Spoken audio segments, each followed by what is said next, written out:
Yung aso, oh. Marunong siya tumawid. Naghihintay din siya mag-stop yung mga sasakyan. Tapos makasabay siya sa mga tatawid. Tahol siya ng tahol, hindi ko alam bakit siya tahol ng tahol.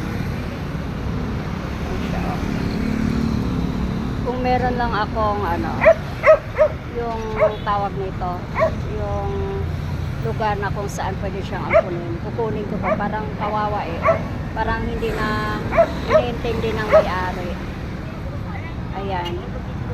So, pag mag-stop yan mamaya, makisabay na rin siya.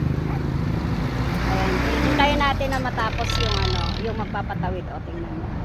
Patawid na siya. Oy, teka! Teka muna, tabi ka.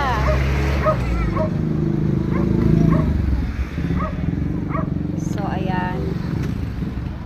Naaawa ko sa mga ganitong aso. Sana pero hindi naman siya payat.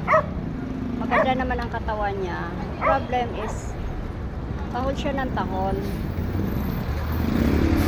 So, ayan.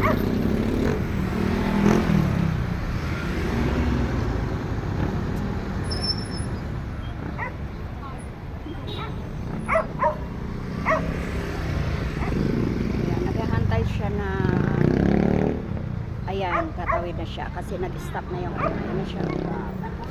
Ayan. Pero tahol pa rin siya ng tahol. Pero kanina, galing na yun dun sa kabila, tumawid siya ulit. So, ayun lang mga kapawla. Naawa ako sa mga asong mga ganyan na parang hindi na sila hindi na sila hindi na iniintindi ng may-ari.